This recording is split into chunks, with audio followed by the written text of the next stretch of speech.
It's okay, buddy. I'm right here. Don't take him. That's his father. Ma'am, back up. Back up now. He didn't do anything. You're scaring his I kid. said back up. Sam, look at me. It's gonna be okay.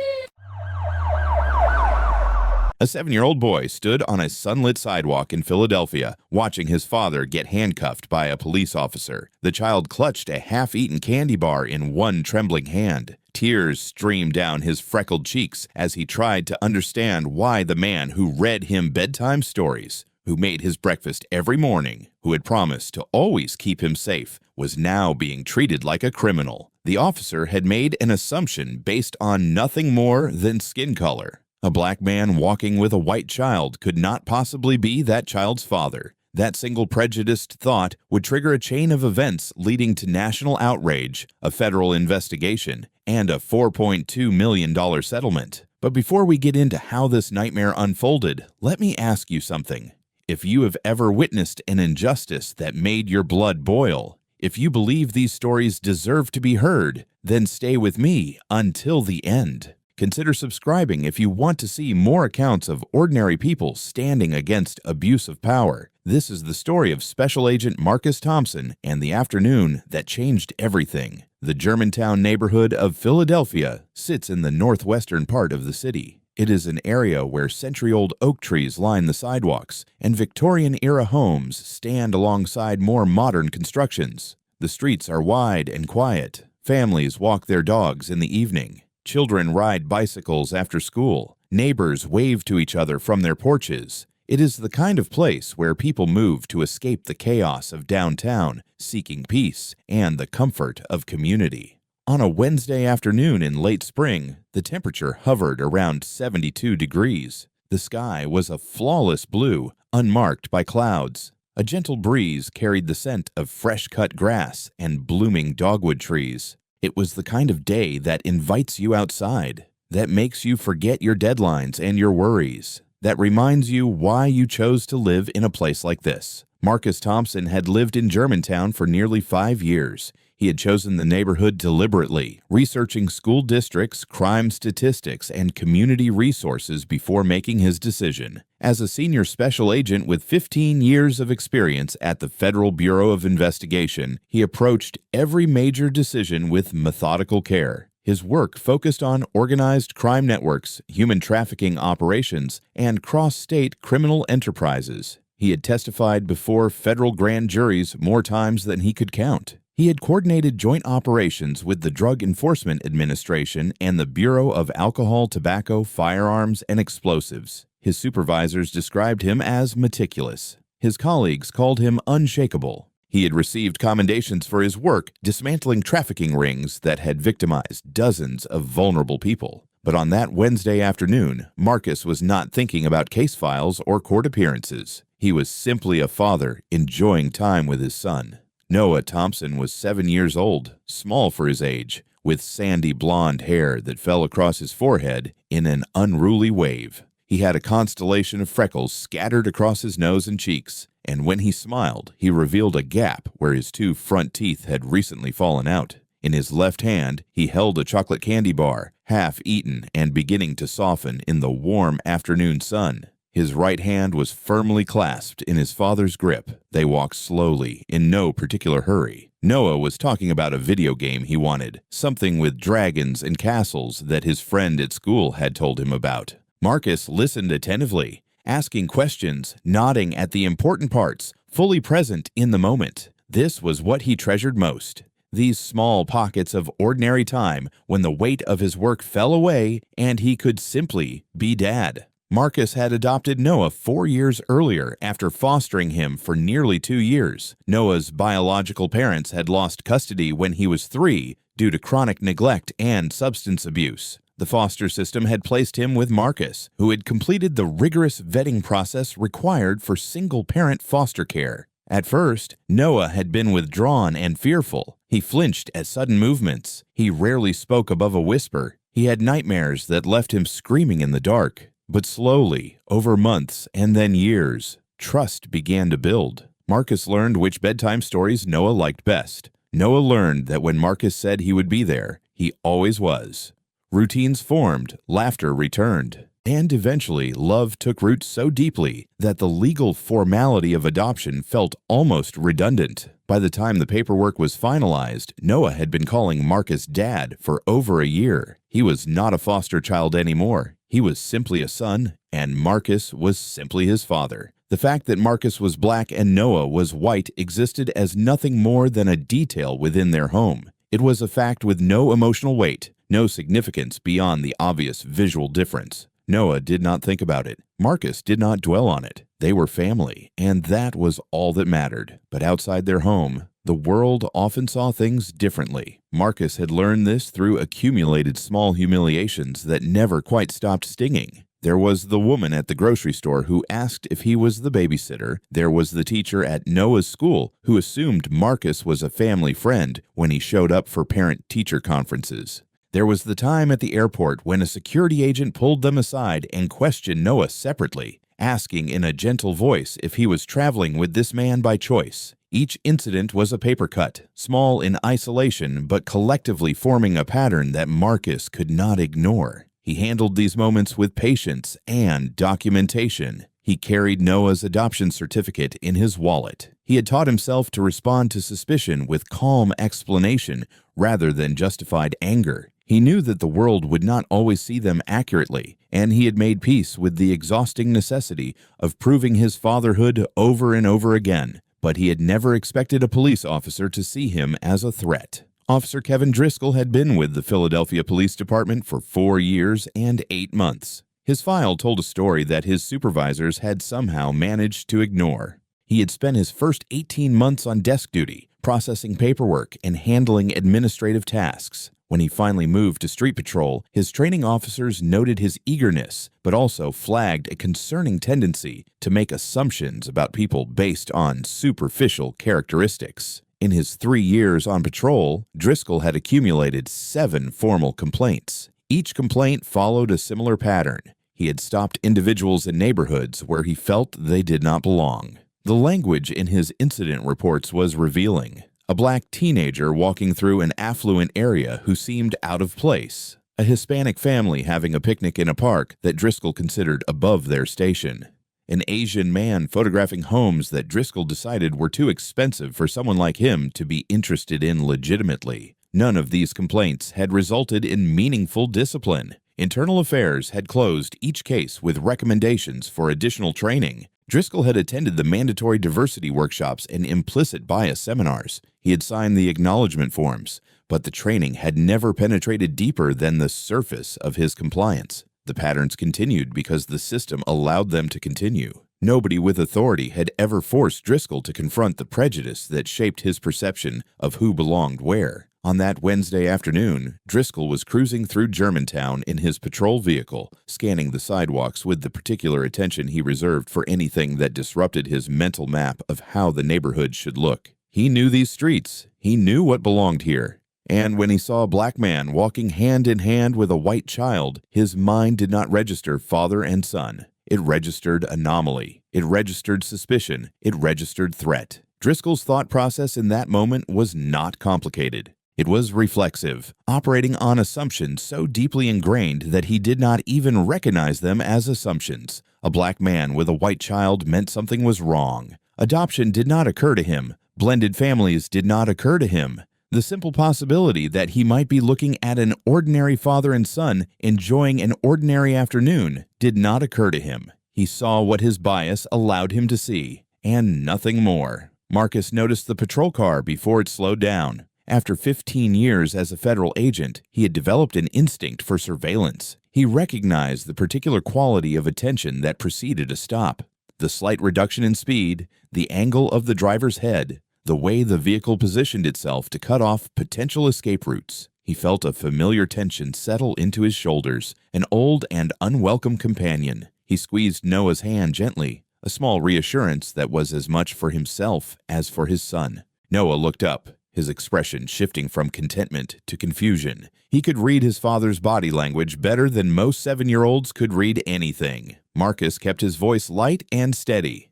"Hey, buddy, we might have a police officer who wants to talk to us. It is nothing to worry about. Just stay close to me, okay?"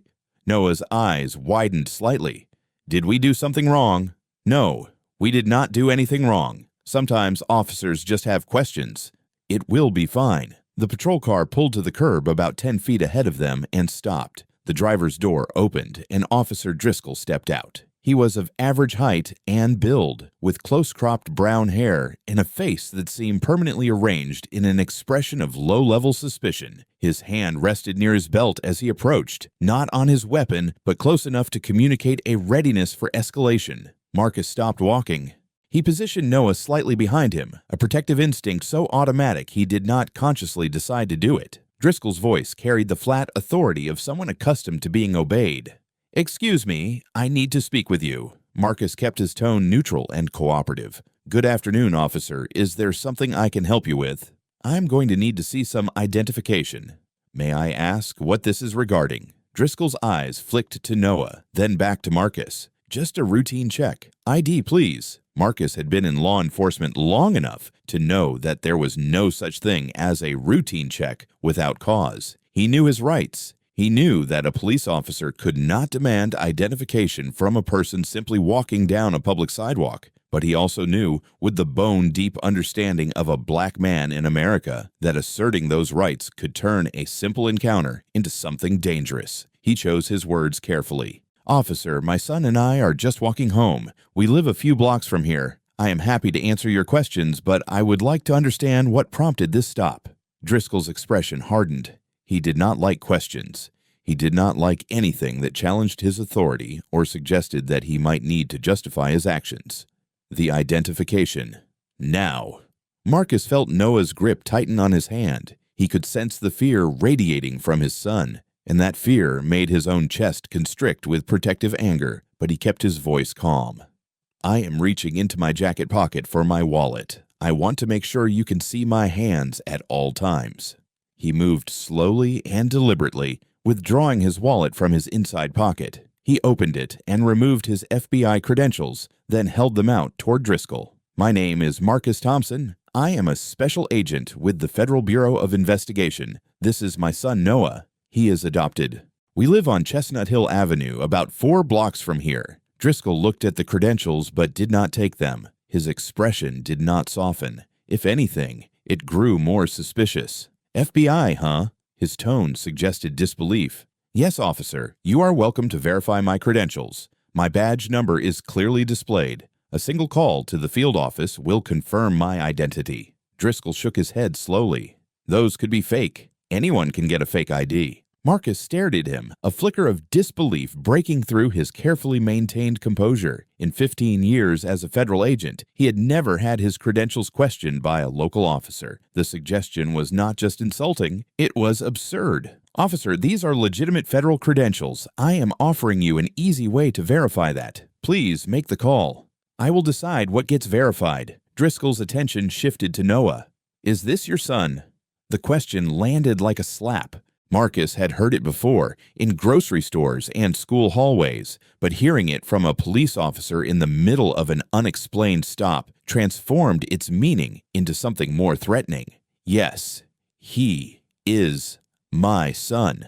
"Your biological son?" "That is not relevant to anything, and frankly, it is none of your business." "It is my business if I am investigating a suspicious situation." Marcus felt the anger rising in his chest, but he forced it down. He could not afford anger right now. Noah was watching. Noah was learning. Every move Marcus made in the next few minutes would teach his son something about power, about race, about what it meant to be vulnerable. "Officer Driscoll," Marcus read the nameplate clearly. "You need to explain to me what suspicious situation you are investigating. My son and I are walking down a public sidewalk in our own neighborhood. We have not committed any crime. We have not been reported for any disturbance. You stopped us without cause, and now you are questioning whether I am the father of my own child based on nothing but the fact that we have different skin colors." Driscoll stepped closer. His hand had moved to rest on his handcuffs. "I am conducting a child welfare investigation. I need to verify the relationship between you and this child." The words hit Marcus with their full weight. Child welfare investigation. The officer was not just questioning him. He was suggesting that Marcus might be a kidnapper, an abductor, someone who had taken this child illegally. The accusation was monstrous, and it was based on nothing but racial bias. Noah's voice was small and frightened. "Dad?" Marcus crouched down to his son's level, meeting his eyes directly. He kept his voice gentle despite the fury building inside him. "It is okay, buddy. This officer has some questions, and I am going to answer them. Then we are going to go home. I need you to be brave for me, okay? Can you do that?" Noah nodded, but tears were already forming in his eyes. He did not understand what was happening. He only understood that something was very wrong, and that his father, the person who was supposed to protect him from everything bad, was being treated like a criminal. Marcus stood and faced Driscoll again. His voice had dropped into something colder, more controlled. "Officer, I have identified myself. I have shown you my federal credentials. I have told you that this is my adopted son. You have no probable cause to detain us. If you continue down this path, you will be making the worst mistake of your career." Driscoll's face flushed. "Are you threatening me?" "I am informing you of the consequences of your actions. There is a significant difference." "Turn around. Put your hands behind your back." Marcus did not move. "You are arresting me?" "I am detaining you until I can verify the safety of this child." "His safety? He is with his father. He is completely safe. The only danger to him right now is the trauma you are causing by treating his dad like a criminal." Driscoll reached for his handcuffs. "Turn around. Now." I want you to pause here and think about this moment. Think about what it means when a federal law enforcement officer, a man who has dedicated 15 years of his life to protecting others, can be arrested on a public sidewalk for the crime of walking with his own son. Think about what it teaches a child when he watches the person he trusts most in the world get handcuffed by someone who is supposed to represent safety and order. Let me know in the comments what you would do if you were in Marcus's position. Would you resist? Would you comply? What choice would you make when your child is watching? Marcus looked at his son. Noah's tears were flowing freely now, his small body trembling with fear and confusion. The candy bar had fallen to the ground, forgotten. His eyes were fixed on his father, pleading for explanation, for reassurance, for anything that would make sense of this incomprehensible moment. Marcus understood his options. He could refuse to comply. He knew his rights. He knew that this detention was unlawful, that Driscoll had no probable cause, that everything happening here violated basic constitutional protections. He could stand his ground and force the confrontation, but his son was watching. And Marcus knew, with the terrible clarity that comes from a lifetime of navigating a world that sees black men as threats, that standing his ground could lead to escalation. It could lead to violence. It could lead to his son witnessing something far worse than handcuffs. He chose survival. He chose to protect his son from the worst-case scenario, even if it meant submitting to injustice. "Noah." Marcus crouched down one more time. His voice was steady, even as his heart pounded against his ribs. "I need you to listen to me very carefully. I am going to let this officer put handcuffs on me. It does not mean I did anything wrong. It is just a mistake, and we are going to fix it. But I need you to be brave. Can you do that for me?" Noah's voice was barely a whisper. "Why is he doing this?" "I do not know, buddy, but it is going to be okay. I promise you." Marcus stood and turned around slowly. He placed his hands behind his back. "I am complying under protest. I am a federal agent. This is an unlawful detention. My son is watching you traumatize him without cause. I want that on record." The handcuffs clicked shut around his wrists. The metal was cold and tight. Marcus had put handcuffs on people hundreds of times in his career. He had never imagined what it would feel like to wear them himself. Noah began to sob. The sound cut through Marcus like nothing else could. It was the sound of trust breaking, of innocence shattering, of a child learning too young that the world could be cruel and arbitrary and terrifying. An older woman had stopped on the sidewalk nearby. She held a small dog on a leash and stared at the scene with obvious confusion and concern. "That is Marcus Thompson," she called out. "He lives on Chestnut Hill. That is his son." "What are you doing?" Driscoll did not even look at her. "Ma'am, I need you to step back." "But I know him. He is my neighbor. There is no reason—" "Step back now." The woman retreated, her phone already in her hand. She was dialing. Others had gathered as well, drawn by the commotion. Several of them were recording on their phones, capturing every moment of a federal agent being arrested for the crime of fatherhood. Marcus kept his eyes on his son. "Noah, look at me. Everything is going to be fine. Other officers are going to come, and they are going to fix this mistake. I am not leaving you." Driscoll keyed his radio. "Dispatch, this is Unit 23. I have a possible child welfare situation at the corner of Germantown Avenue and Johnson Street, requesting backup and Child Protective Services." Marcus closed his eyes. Child Protective Services. The officer was doubling down. He was so committed to his assumption that he was prepared to have Noah taken into protective custody rather than consider the possibility that he might be wrong. This was what bias looked like when it had power. It did not question itself. It did not pause for evidence. It barreled forward, causing damage, secure in its own righteousness. Within minutes, a second patrol car arrived, then a third. The small stretch of sidewalk in a quiet Germantown neighborhood had become a scene of concentrated authority. Multiple officers, flashing lights, growing crowd of witnesses. Officer Patricia Reyes stepped out of the second car. She was a 14-year veteran of the department, a woman who had worked her way up through assignments that had taught her to read situations quickly and accurately. She had encountered Driscoll before and had learned to approach his stops with a degree of skepticism. "What do we have?" she asked, scanning the scene. Driscoll gestured toward Marcus. "Possible abduction. Black male walking with a white child. Claims to be the father, but the relationship does not add up." Reyes's expression shifted. "Does not add up how?" "Just look at them." Reyes did look. She looked at the handcuffed man whose posture radiated contained fury and professional restraint. She looked at the sobbing child whose eyes kept searching for his father's face. She looked at the federal credentials lying on the ground where they had been dropped. She picked up the credentials and examined them carefully. She had seen FBI identification before. She knew what to look for. "Driscoll," she said quietly, "these are real. They could be forged." "They are not forged. I can tell the difference." She turned to Marcus. "Agent Thompson, I am Officer Reyes. I am going to get those cuffs off you right now. I apologize for this situation." Marcus nodded. His voice was tight with controlled emotion. "I appreciate that, but the damage has been done. My son just watched me get arrested for walking with him." Reyes unlocked the handcuffs. Marcus rubbed his wrists where the metal had dug into his skin. His first action was not to confront Driscoll. It was to kneel down and pull Noah into a tight embrace. "I told you it would be okay," he whispered against his son's hair. "I told you." Noah clung to him, his small body shaking with residual sobs. "I thought they were going to take you away." "Never. I am never going anywhere without you."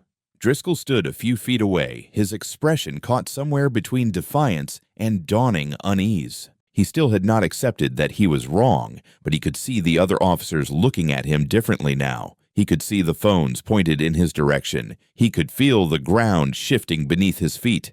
This moment right here is where the story could have ended differently.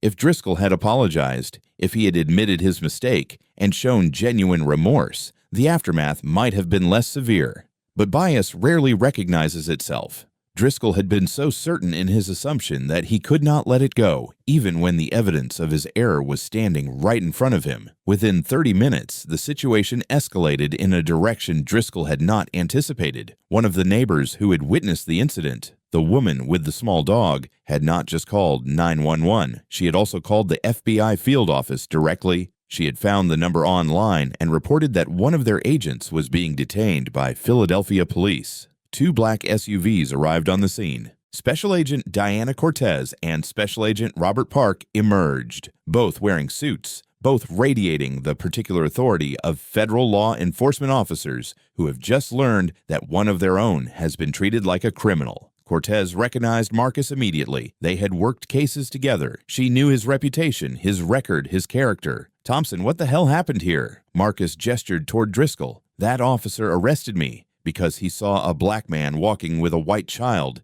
and could not believe I was the father." Cortez turned to face Driscoll. Her voice was ice.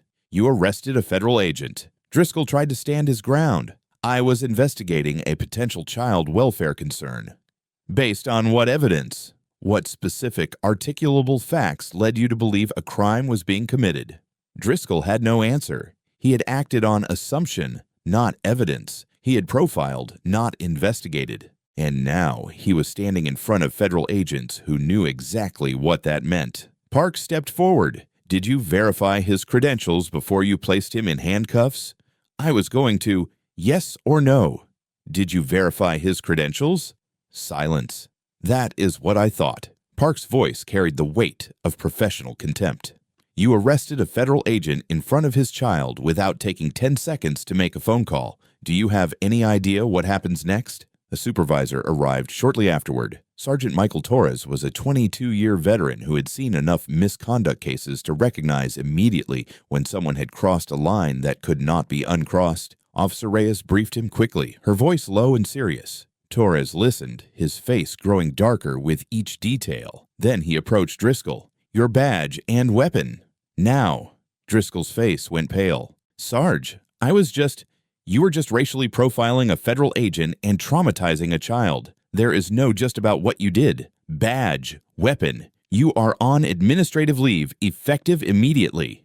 Driscoll's hands trembled as he surrendered his badge and service weapon. The finality of the moment seemed to finally penetrate his denial. His career, everything he had built, was collapsing in real time. Torres turned to Marcus. Agent Thompson, on behalf of the Philadelphia Police Department, I apologize. This should never have happened. We will be conducting a thorough investigation, and you will have full access to all body camera footage and incident reports. Marcus nodded, but his attention was not on Torres. It was on Noah, who had not let go of his hand since the handcuffs came off. The boy was quiet now, his tears dried, but his eyes still wide with residual fear. Torres pulled Reyes aside. Get the body cam footage secured immediately. Make sure Agent Thompson receives copies. This is going to Internal Affairs before the end of the day. Reyes nodded. Already handling it. Torres took one last look at Driscoll, who was standing alone now, stripped of the symbols of his authority. You know this is over, right? There is no coming back from this. Driscoll did not respond, but he knew. He had arrested a federal agent on camera in front of witnesses based on nothing but the color of his skin. The union would not protect him from this. The department would not protect him from this. He had finally gone too far. Let me ask you something.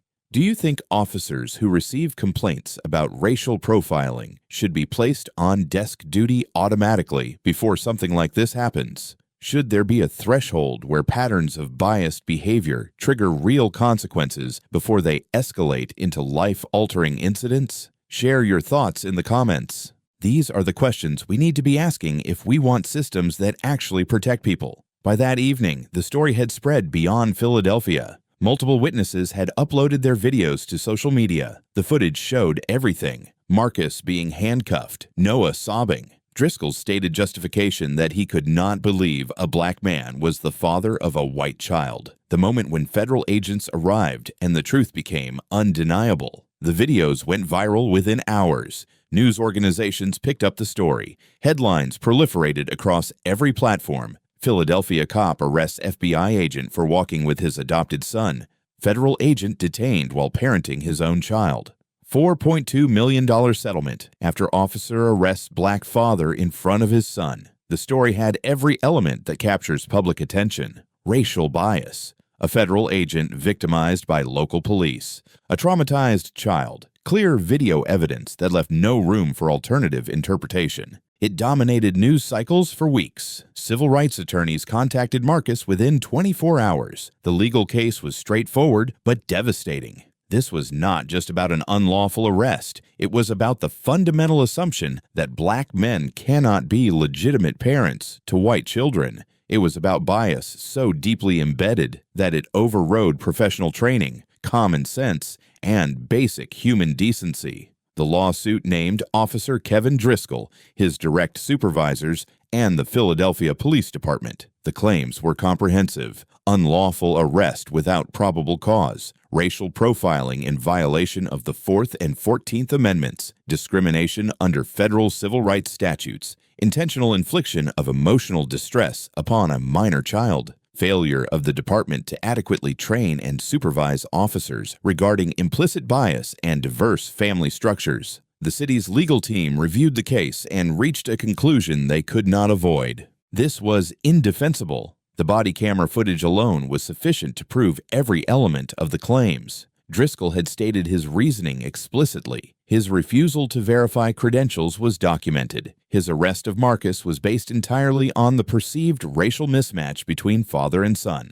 The settlement came through in 7 months, $4.2 million. The majority was placed in trust for Noah's future. The funds would cover his education, his therapy, and whatever else he might need as he grew older and processed what had happened to him on that spring afternoon. Officer Kevin Driscoll was terminated 9 weeks after the incident. The termination letter left no ambiguity. Officer Driscoll engaged in racial profiling, unlawful arrest, and conduct unbecoming a police officer. He detained a federal law enforcement agent and inflicted psychological trauma upon a minor child based on racial bias and unfounded assumptions. His actions violated department policy, state law, and federal civil rights protections.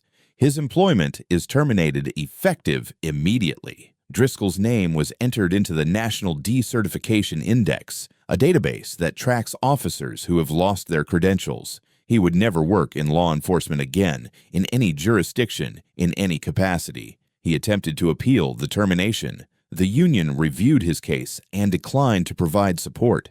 The evidence was too clear. The federal complaint was too serious. The public outcry was too intense. Driscoll was on his own. He released a statement through an attorney several weeks later. I made a serious error in judgment. I allowed my perceptions to override my training and my protocol. I caused harm to Agent Thompson and his son that I cannot undo. I take responsibility for my actions. The statement satisfied no one. It came too late, felt too rehearsed, and offered nothing beyond the minimum acknowledgement required by legal strategy. Marcus never responded to it publicly. He did not need to. The settlement spoke for itself. The Philadelphia Police Department faced intense scrutiny in the aftermath. Questions multiplied. How had Driscoll, with 7 prior complaints involving racial profiling, remained on active patrol? Why had his supervisors dismissed the patterns evident in his record? What training existed to prevent officers from profiling multiracial families? Why had the system failed so completely? Internal Affairs launched a comprehensive review. What they discovered was systemic. Complaints had been filed but not taken seriously. Training requirements had been documented on paper but ignored in practice. Supervisors faced pressure to close cases quickly, meeting administrative quotas rather than addressing underlying problems.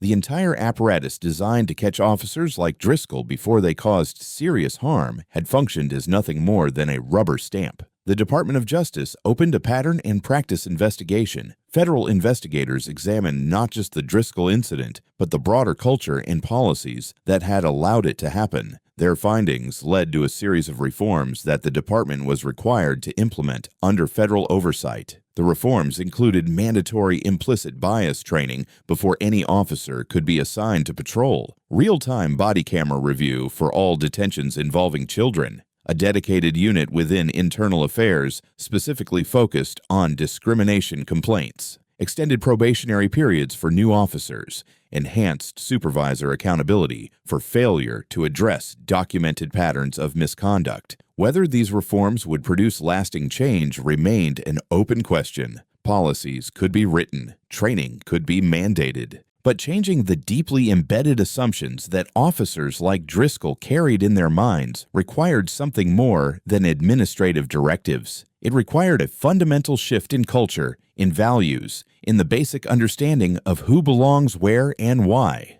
Marcus Thompson became an advocate in the months following the incident. It was not a role he had sought. He had never wanted public attention. He had simply wanted to walk down the street with his son. But the platform had been thrust upon him, and he chose to use it. He testified before the city council about his experience. He spoke at community forums about the reality of racial profiling and its impact on families. He gave interviews to national media outlets, telling his story over and over again because he understood that stories were how minds changed. His message remained consistent across every appearance. This was not about me. I had the credentials. I had the professional standing. I had the resources to fight back. But what about the fathers who do not? What about the black men who get stopped and questioned and separated from their children, but do not have a federal badge to prove their worth? What happens to their families? What happens to their children? He paused during one interview, his voice catching slightly before he continued. My son asked me why that officer did not believe I was his father. How do I answer that question? How do I explain to a 7-year-old that some people look at our family and see something wrong? How do I tell him that the color of my skin makes some people assume the worst, no matter who I actually am? The interviewer had no answer. There was no easy answer. There was only the reality of a world that still, despite all progress, struggled to see love across color lines. Noah received counseling in the months following the incident. The therapist specialized in childhood trauma, in helping young minds process experiences that no child should have to carry. Slowly, over many sessions, Noah began to talk about what he had felt that afternoon: the confusion, the fear, the terrible helplessness of watching his father get handcuffed and not understanding why. The memory would never fully disappear. It had been burned into his developing brain at an age when impressions form permanent patterns. But with time and professional help, Noah learned to place the memory in context. He learned that what had happened was not his fault, was not his father's fault, was the result of another person's failure. He also learned something else, something that Marcus wished he could have protected him from knowing. He learned that the world saw him and his father differently than they saw themselves. He learned to be more cautious around police officers. He learned that the people in uniforms who were supposed to keep everyone safe did not always see him and his dad as people worth protecting.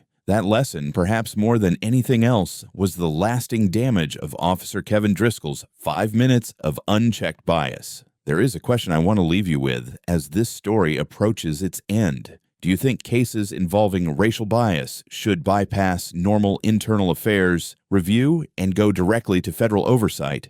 Should there be automatic triggers that remove these cases from the departments involved, recognizing that institutions rarely hold themselves accountable without external pressure? Tell me what you think in the comments. If you believe that justice requires transparency and accountability, consider subscribing to this channel. We are going to keep telling these stories, keep demanding better, keep pushing for the changes that ordinary people deserve. The story of Marcus Thompson and Officer Kevin Driscoll is not just about one bad stop. It is a window into how bias operates when it is backed by authority. Driscoll did not see a father and son that afternoon. He saw a racial mismatch that his mind could not reconcile with anything innocent. In his worldview, a black man walking with a white child could only mean something criminal was happening. He could not imagine adoption. He could not imagine blended families. He could not imagine that love and fatherhood transcend skin color. His imagination had been constrained by assumptions so deeply embedded that he did not even recognize them as assumptions. He saw what his bias allowed him to see, and he acted on that limited vision with all the power of his badge and uniform. Systemic racism does not always announce itself with violence or slurs. Sometimes it operates quietly, insidiously, through assumptions that feel like common sense to those who hold them. It is the reflexive suspicion that a black man in certain neighborhoods must be up to something. It is the inability to see family structures that cross color lines. It is the weaponization of concern for child welfare to justify profiling. It is the slow, steady erosion of trust that happens when people learn, through accumulated experience, that the systems meant to protect them see them as threats instead. When that bias is empowered by a badge, a gun, and the authority of the state, it does not just harm individuals. It tears at the fabric of trust that holds communities together. It teaches children lessons they should never have to learn. It forces families to carry documentation of their love just to prove that they belong to each other. Kevin Driscoll's career is over. That is a form of justice. The city paid $4.2 million.